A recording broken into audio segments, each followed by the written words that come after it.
Vosotros, los que leéis, ¿aún estáis entre los vivos? Pero yo, el que escribe, habré entrado hace mucho en la región de las sombras.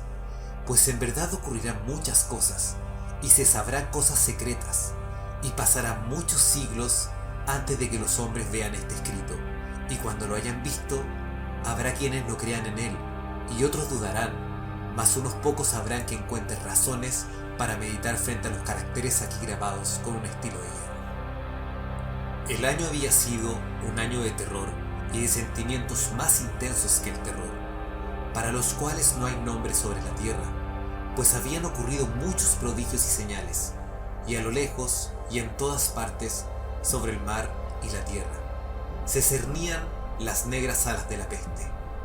Para aquellos versados en la ciencia de las estrellas, los cielos revelaban una faz siniestra, y para mí, el griego oinos, entre otros, era evidente que ya había llegado la alternación de aquel año 794, en el cual, a la entrada de Aries, el planeta Júpiter quedaba en conjunción con el anillo rojo del terrible Saturno.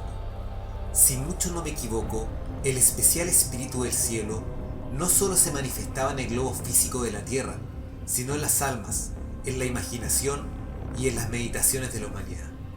En una sombría ciudad llamada Ptolemaís, en un noble palacio, nos hallábamos una noche 7 de nosotros frente a los frascos del rojo vino de Chios, y no había otra entrada a nuestra cámara que una alta puerta de bronce, y aquella puerta había sido fundida por el artesano Corinos, y por ser de raro mérito, se la aseguraba desde dentro. En el sombrío aposento, negras colgaduras alejaban de nuestra vista la luna, las cárdenas estrellas y las desiertas calles, pero el presagio y el recuerdo del mal no podían ser excluidos. Estábamos rodeados por cosas que no logro explicar distintamente, cosas materiales y espirituales, la pesadez de la atmósfera, un sentimiento de sufocación, de ansiedad, y por sobre todo, ese terrible estado de la existencia que alcanzaba a los seres nerviosos cuando los sentidos están agudamente vivos y despiertos, mientras las facultades yacen amodorradas. Un peso muerto nos agobiaba. Caía sobre los cuerpos, los muebles, los vasos en que bebíamos. Todo lo que nos rodeaba cedía a la depresión y se hundía. Todo menos las llamas de las 7 lámparas de hierro que iluminaban nuestra orgía. Alzándose en altas y esbeltas líneas de luz, continuaban ardiendo, pálidas e inmóviles. Y en el espejo que su brillo engendraba en la redonda mesa de ébano a la cual nos sentábamos, cada uno veía la palidez de su propio rostro y el inquieto resplandor en las abatías miradas de sus compañeros.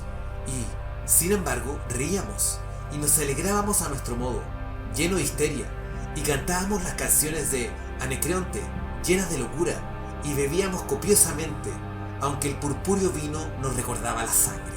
Porque en aquella cámara había otros de nosotros en la persona del joven Zoilo, muerto y amortajado, yacía tendido cual largo era, genio y demonio de la escena.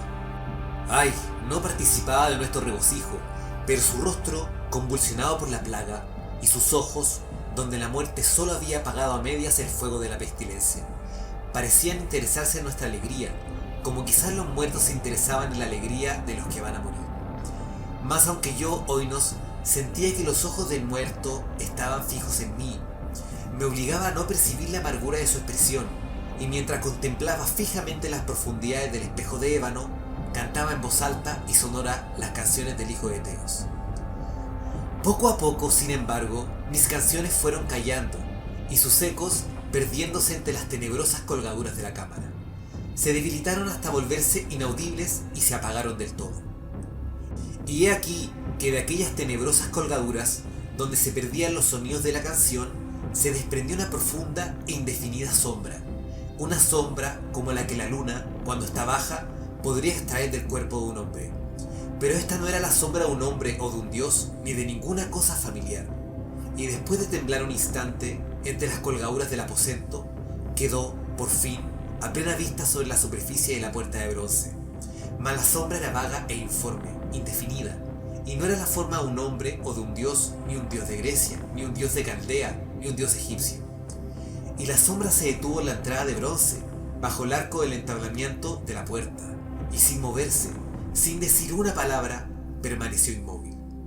Y la puerta, donde estaba la sombra, si recuerdo bien, se alzaba frente a los pies del joven Zoilo amortajado. Mas nosotros, los 7 allí congregados, al ver cómo la sombra avanzaba desde las colgaduras, no nos atrevimos a contemplarla de lleno, sino que bajamos los ojos y miramos fijamente las profundidades del espejo de ébano. Y al final yo, Oinos, hablando en voz muy baja, pregunté a la sombra cuál era su morada y su nombre. Y la sombra contestó: yo soy Sombra, y mi morada está al lado de las catacumbas de Ptolemais, y cerca de las oscuras planicies de Clíceo, que bordean el impuro canal de Caronte.